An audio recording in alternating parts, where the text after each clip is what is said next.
As the Obama presidency comes to an end, how will America change, especially when it comes to race? Let's discuss now with F. Michael Higginbotham, the author of Ghosts of Jim Crow. CNN political contributor Van Jones joins us as well. Good evening, gentlemen. Van, you first. A new year, and we're at the last few weeks of President Obama's presidency. He's going to be giving a farewell speech in Chicago next week. Then the week after that, Donald Trump is inaugurated. So explain for me how you see this change that we're about to go through as a country. What can we expect?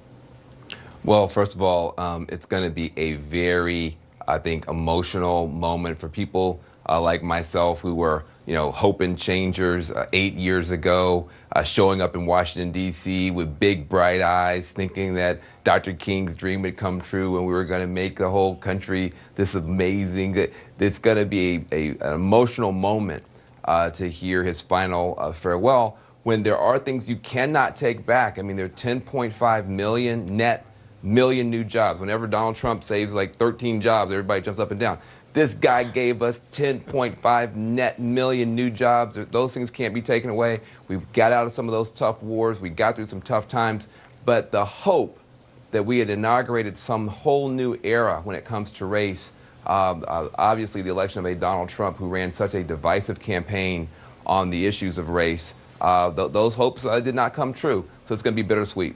So, but you heard the president when he spoke with David Axelrod. He says sometimes those changes, Van, I'll get to Michael in just a second. Sometimes those changes don't show up in elections. They don't show up in politics. They may go through the culture, but it may not show up politically. Do you disagree with that? I do agree with that. I've always said that Obama's power as president was always second to his power as precedent.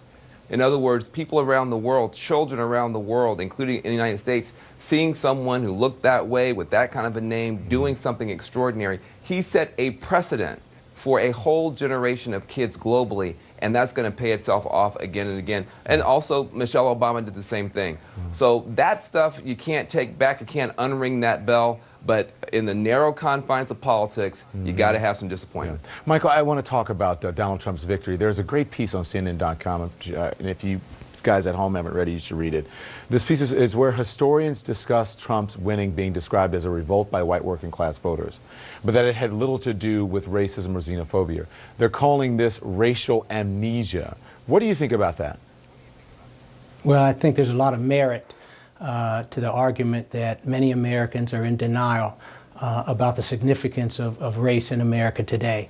I've written a couple of books talking about just how far we've come, but also how far we still need to go. And unfortunately, race is still so significant in our society today. And as Van mentioned, Donald Trump ran a very divisive campaign where he used a lot of racial rhetoric. And people voted for Trump for many reasons, but I think some voted for him because that racial rhetoric appealed to them. And for me, it's unfortunate because those people that voted for Trump because they were upset with Washington or disappointed with their own economic situations, to me, the racial rhetoric should have prohibited those individuals from voting for Trump. That should have disqualified. And unfortunately, many of those individuals seem to discount the racial rhetoric or ignore it. Yeah. And to me, that's very unfortunate because that reflects a Jim Crow mentality from days gone by. Van Jones has reported here when he went around to interview a lot of those Trump supporters that it wasn't disqualifying for them. But I want to dig deeper than that, because the article goes on to say that this racial amnesia, as they call it, is similar to what we saw after the Civil War, which defeated Confederates argued that Civil War was about states' rights and not slavery. Are we seeing a rewriting of history now, Michael?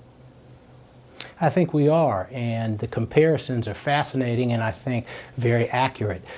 Birth of a Nation, which most individuals, Americans know about, it was a rewriting of history about Reconstruction, basically glorifying the Ku Klux Klan and suggesting that they were the saviors of the South rather than a racist terrorist organization.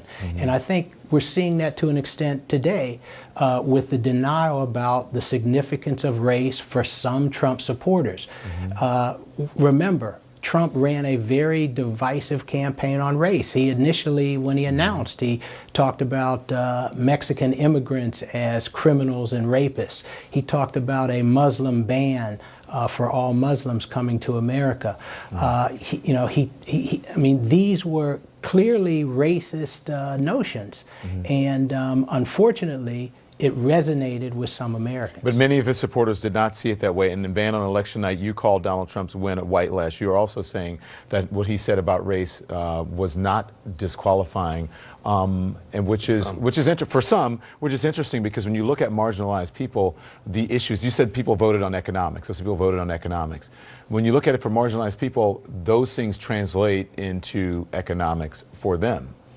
Well, absolutely. I mean, part of the thing is so tough, and one of the reasons why I did this special called The Messy Truth is that it's messy. People say it was only racial resentment and antagonism from the Trump voters. Well, that's not true. There were other issues. Then they say, well, it was not that at all. It was only economics for every single Trump voter. That's also not true. What you have is it's marbled together. Some of these racial resentments are marbled in with some of these economic concerns, some of this anti-elitism.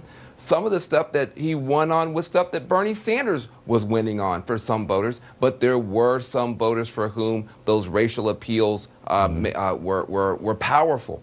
The thing that is the most heartbreaking for me is that those racially charged statements were not disqualifying. For some people, they say, listen, I didn't like that stuff. I don't feel that way. I wouldn't want my kid talking that way, but I didn't care enough about that.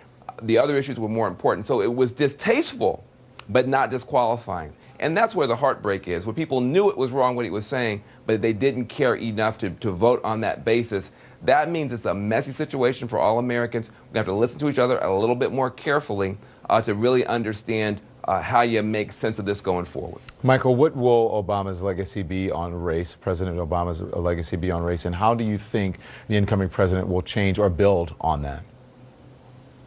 Well, I think that the one thing that can never be taken away from President Obama is that he was the first non-white president in the United States.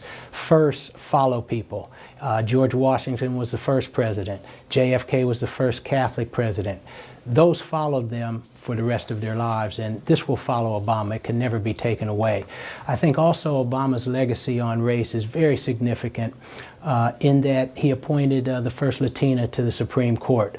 Justice Sotomayor will be on the court for many years. She's a strong advocate for racial equality, and you will see that in her opinions as well as in her dissents. He also had Eric Holder as the first black attorney general, very strong on equality. His investigations of law enforcement in a number of cities, particularly after racial incidents, was very powerful and very thorough, and I think will be very effective in the future. Thank you, gentlemen. Appreciate it. See you soon. Happy New Year. We come right back.